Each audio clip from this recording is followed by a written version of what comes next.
Você abriu o programa falando do equilíbrio entre o risco não virar dano e a oportunidade virar um benefício. Como é que a gente consegue, me falam alguns sinais que a gente consegue ver nas crianças de que tem um desequilíbrio, né? Então, eu como mãe, vou olhar para que sinais do meu filho para dizer, acho que temos que rever essa relação com as redes sociais, com a vida digital dele. Perfeito. Tem alguns que a gente acabou falando aqui rápido, né? A questão do sono mesmo que você falou. Uma criança que tenha, ou mesmo que seja um adolescente, que dorme com o celular, vendo notícias e coisas, notificações no celular, acorda com o celular, do meio da madrugada, vai fazer um xixi, pega o celular, esse dano no próprio período do sono, ele tem um impacto que não é tão visível diretamente, né? Mas como você mesmo mencionou, há pesquisas. O prejuízo na qualidade do sono de uma criança ou de um adolescente muda o tipo de desenvolvimento dos hormônios, muda a capacidade dele de concentração, de atenção. Os hormônios do crescimento mudam um monte de coisa, tem evidência. E não é tão visível, mas é um dano que vai colher lá seus prejuízos logo na frente, né? O acesso à pornografia, a gente já falou. Você não tá vendo ali, mas ele tá no WhatsApp recebendo conteúdo de pornografia, mesmo que ele não queira. São os GIFs e... Nossa! Não, fazenda de pênis. Eu queria meu sobrinho, uma vez, com 8 anos, tinha lá um GIF que era uma fazenda de pênis pulando, dando cambalhota, e eram dezenas, né? Então, no WhatsApp, que você usa para comunicar, filho, tô indo te pegar aí, tô passando em 10 minutos, vai pro portão B. É a mesma plataforma que tem benefícios, mas que ela pode ter. Então, e aí, de novo, o ECA digital. É você ter critérios e parâmetros, e agora a gente tem que celebrar muito e fazer valer, andar com ele embaixo do braço, assim. Plataformas, seja de serviços digitais, elas têm que ter ferramentas mais calibradas para que a gente possa dizer, olha, meu filho tem 7 anos, ele quer jogar esse jogo. Se esse jogo também é usado por quem tem 30, 35, 18, a experiência do meu filho de 7 tem que ser uma experiência calibrada para 7. Hoje tá no tudo ou nada. E não é justo com as famílias serem só as mães, né, sempre as responsáveis. O ECA Digital vem para estabelecer obrigações. Você é uma empresa de jogos, você quer oferecer jogo que pode ser jogado por uma criança de 7, 8 ou 9, você tem que ter ferramentas que calibrem a experiência para que seja apropriada a classificação indicativa, que a gente já tem, e para que dê poder às famílias de poderem escolher ali, calibrar essa experiência, para dizer assim, olha, eu quero ter os benefícios desse jogo divertido, lazer. Sem os riscos. Eventualmente, eu quero que meu filho jogue. Só que eu quero que ele jogue com o primo, com o Zezinho, o Márcio e o Júlio da sala dele. Mas com o Gustavo e com o Pedro, eu não quero que ele jogue. Eu escolho com quem meu filho vai ter a oportunidade de ter os benefícios de jogar online. O problema de um Roblox, por exemplo, é que você não consegue dizer assim, ó, meu filho só vai poder jogar esses aqui. Você não consegue fazer uma lista ideal. É tipo o YouTube que a gente não consegue falar, olha, criança não tem que ver shorts, porque é esse conteúdo que dá o prejuízo da atenção é majoritariamente em conteúdos curtos. Então, ele pode acessar YouTube, mas não pode acessar shorts. Por exemplo, o que eu queria... que tivesse transparência de algoritmo para pai ver que, assim, olha, o meu filho não é para recomendar vídeos assim, assado. Tipo, que tipos de conteúdo não pode ser recomendado pro meu filho? Isso hoje não tem. Mas teremos com o ECA Digital. Teremos? Eu não sei o nome do artigo aqui, mas posso pesquisar daqui um pouquinho.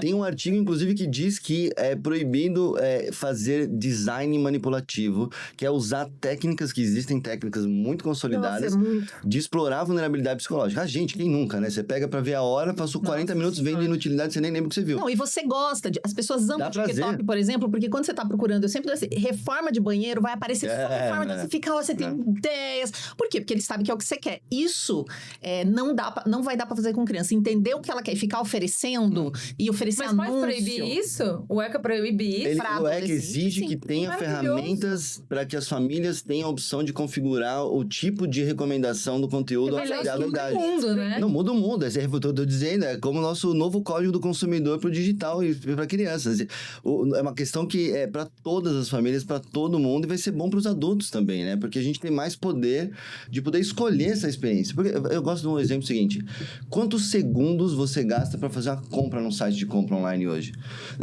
2 cliques, você pensou no negócio, apareceu e com 12 horas está na sua casa. Em São Paulo aqui, talvez com 4 horas está na sua casa. Agora, na mesma plataforma, tenta apagar a conta. Tenta na mesma plataforma, ou uma plataforma de rede social, configurar as ferramentas para o seu filho, para configurar as ferramentas de controle parental. Isso chama design. O design pode ser, e tem tecnologia, poderia ser muito mais fácil, mas há uma intenção no modelo de negócio de maximizar o tempo a qualquer custo. Só que a gente tem um limite aqui do Eca Digital agora. O custo não pode ser saúde mental da criança, o custo não pode ser o desenvolvimento da criança, o custo não pode ser onerar as famílias, só elas se virem aí. E vou tentar me virar. Já tentou usar as ferramentas disponíveis no mercado hoje? Já. Cai num site em inglês, você difícil. Cai num negócio... E pensa, um país com 40% da população que é analfabeto funcional, é uma piada de mau gosto, é uma ofensa. Essa assimetria de poder muda agora com a Eca Digital a partir de março, porque essas empresas têm obrigatoriedade de oferecer essas ferramentas. Claro, não vai ser do dia para a noite, mas por isso que todos nós aqui clamando para que a gente leve a sério, né? A gente tem uma classificação indicativa no Brasil boa, porque a família, a gente estava dizendo aqui em off, né? Tem uma classificação livre de um desenho.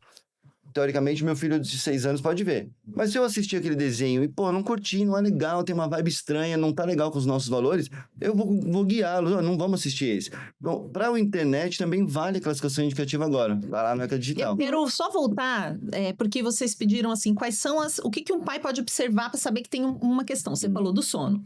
Eu queria só trazer mais algumas coisas que são muito comuns. O adolescente, até a criança, esconder o celular quando você entra. Mais de uma mãe me escreveu, crianças de 8 anos, 7 anos, baixando esses aplicativos de conversa com IA.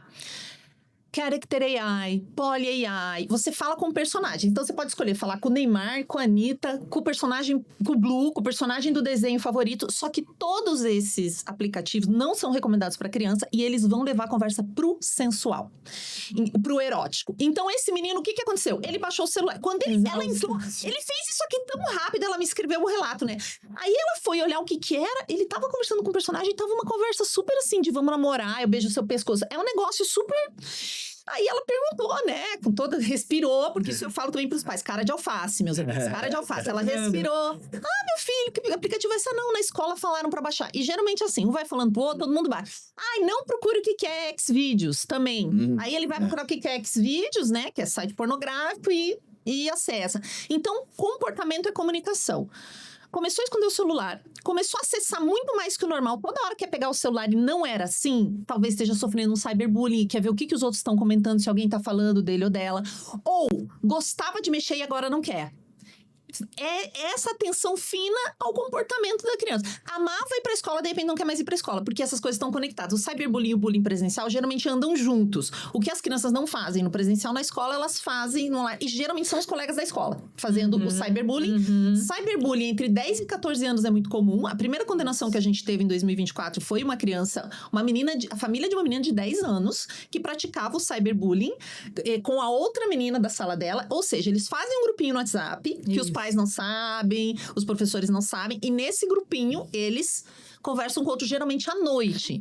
Então tem coisas para prevenir, mas usou moletom de dia, roupa comprida num dia quente, dá muita desculpa sobre comer também. Não, eu já comi, já jantei, já almocei, e você não vê aquela criatura comendo. Ela pode estar ali com bulimia, anorexia. Então, são casos que eu vejo os mais comuns, tá? Tô falando dos mais comuns. Então, sempre... Nossa, teve um pai que me escreveu, ele falou, eu fiquei chocado, porque eu não... Sempre a minha filha dizia, não, a gente já almoçou. Ele não almoçava sempre em casa, ele e a esposa, e a família nem sempre conseguia almoçar junto. E ela sempre, não, já almocei, já jantei. Não, já isso, já aquilo, até que um dia a faxineira da casa disse, olha, eu vi que ela vomitou no banheiro, tinha um cheiro de vômito, eles foram pesquisar, ela estava, né, sendo influenciada por redes sociais. Então, comportamento é comunicação, tá comunicando alguma coisa. Mudou, você começa a Queria anexar isso, passar a chorar muito, porque a irritabilidade faz a criança chorar. Então, assim, não é chorar.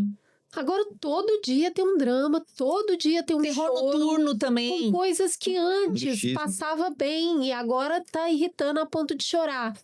Uma outra coisa que eu sempre mantenho observação é o excesso de competitividade, porque os jogos estimulam muito isso. Esses youtubers gamers, onde eles ficam assistindo o que tá jogando, a criança vira competitiva para tudo. Para beber água, ela tá competindo com o irmão, tá competindo com o cachorro, que chega no lugar primeiro. E uma outra coisa que eu acho muito sutil e muito difícil é a sensação de hipervigilância. Sim. Aquela criança passa a se preocupar com a opinião dos outros e achar que os outros olhando o cabelo dela, olhando a roupa, olhando a nota, olhando a capa da agenda. Mas vão falar da capa da minha agenda. Mas de onde você tirou isso? Que vão falar da capa... Se ela começa a pedir muitos produtos, isso acontece também, o consumismo, né? Começa a pedir produtos. Teve uma amiga minha que falou assim, ó, eu parei com o YouTube pra minha filha, quando ela começou, ela me dizia, eu quero a boneca tal. Daí eu falei, filha, mas você tem bonecas, né? Ela falou, não, mas ela disse que essa, eu quero alguma coisa. Um dia ela disse. É o consumismo infantil. O tempo todo. Uma coisa, só porque a gente tá falando de Roblox, pra mim o sinal de alerta foi... começou a usar linguagem de... A minha filha, 11 anos, não fez 12 ainda. Começou a usar a linguagem de blogueira no cotidiano. Sim. Da onde tirou isso? Se não tem rede social, se não pode ver? Ué. Aí começou... Queria fazer skincare. Que skincare? Você tá louco? 11 anos. Aí queria produtos. E produtos. Eu preciso disso, preciso daquilo. Da onde? E aí eu descobri que o WhatsApp é rede social para eles, porque como eles não podem ter rede social, eles usam o WhatsApp e ali tem canais de daily.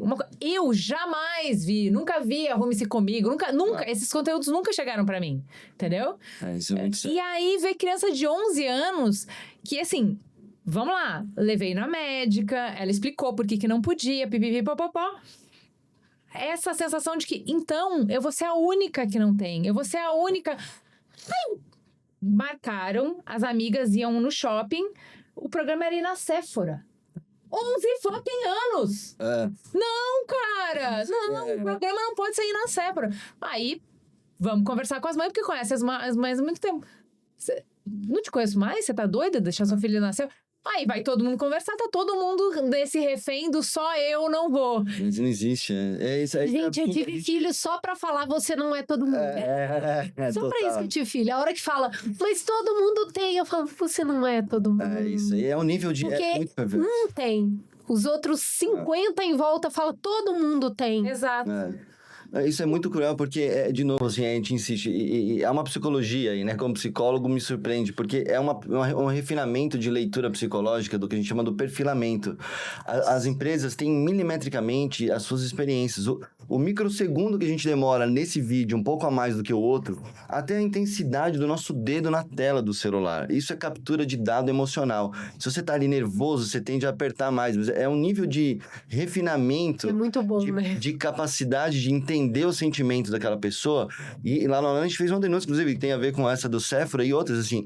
Tem um limite da empresa também, né? Porque o mundão é perigoso, a gente sabe, não é assim, tudo culpa das empresas. Mas as empresas que oferecem nessa capacidade de entendimento psicológico dos usuários, casos que a gente denunciou, por exemplo, de um anúncio dentro do Instagram de uma criança anunciando bets para outras crianças jogarem, dando cupom de desconto. Não, mas ó, já que a gente falou do ruim, aqui, né, eu achei linda a campanha do Boticário, mostrando dados de como as crianças de 12 anos são alvo de propaganda de produto de beleza e falando, o Boticário se compromete a não colocar como target criança. É lei, inclusive, né? É publicidade infantil, a gente trabalha muitos anos contra isso. A gente espera o bom senso, mas ele não existe, né? E o ECA Digital, de novo, ele diz lá com todas as letras, né? É proibido o perfilamento de crianças e adolescentes para fins de publicidade, porque isso é muito cruel. Uma coisa é um consumidor, olha esse carro, olha... A gente não tá conseguindo resistir. É isso, e é muito cruel, um cérebro de uma criança. E é um cérebro assim, ética não... Por isso que a gente volta pra primeira colocação que você fez na introdução do programa, que é... Proibir rede social para menor de 16 anos faz sentido? Porque é isso. Se a gente não consegue resistir, se a gente acaba caindo na propaganda, se a gente é encantado por um anúncio, como é que eles vão resistir? Mas são todos esses, você viu? Tem muito jeito de perceber que a coisa está fora do lugar. A questão é que muitas vezes eu vi uma reportagem também, era uma especialista que sentou com a família, com a adolescente, que devia ter ali 13 anos, o pai e a mãe da adolescente, e essa especialista era dermatologista. Então, ela pegou todos os produtos que a criança tinha, que a menina de 13 anos tinha, e começou a explicar para ela para que eles serviam e quais ela poderia usar. E de 9 potes de variados, ela disse assim, olha, esse aqui é pra isso, você não precisa. E tinha um lixo. E os pais e a menina, posso jogar fora? Você não precisa usar. Ela falou, tá bom. Aí a especialista jogou. Esse aqui você não precisa. Você só precisa de 3, que era protetor solar, se tivesse sol e sei lá. Mas 3 ela deixou dos 9 que tinha. Essa menina começou a ter uma crise de choro, de desespero. Ela dizia, não, mãe, por favor, não, mãe. E depois tinha uma entrevista com a mãe. A mãe falou, eu achei que era uma brincadeira. Exato. Então, assim, não é que os sinais não estão lá. Às vezes os pais não estão percebendo. Ela falou, eu nunca imaginei que a minha filha ia ter aquela relação, que ela estava com que aquilo pra ela era tão fundamental do cotidiano dela nesse momento. Que você tem que corrigir? Com 11 anos, você acha que você tem que corrigir o quê? Cirurgia plástica. Demandas de cirurgia plástica seguem crescendo entre pré-adolescentes, pedindo de Natal, de aniversário, correção de cirurgia plástica. Isso tudo tem anúncios. Tem um último caso de concreto, que foi uma denúncia que a gente não foi aqui no Brasil, mas a gente acompanhou. Uma ex-funcionária revelou que a empresa consegue saber o momento em que uma adolescente ia publicar um selfie, faz uma legenda e apaga, não publica. Neste microsegundo, a empresa é capaz de aumentar a chance dela receber, naquele momento em que ela apagou um selfie, divulgar pra ela produtos de beleza, porque de maquiagem. sabe que ela tá vulnerável. O livro chama-se Careless People. Não tem no Brasil ainda, mas quem quiser ler esse livro dessa ex-funcionária da Meta, nível que a gente tá falando. É muito perverso. Aí você vai dizer assim, é culpa da mãe que não olhou o celular do filho. É um nível que tem uma responsabilidade das empresas, tem uma responsabilidade do Estado e tem responsabilidade da família também, porque vamos combinar, né? A gente como pai vamos vai ter entrar um pouco nisso? menos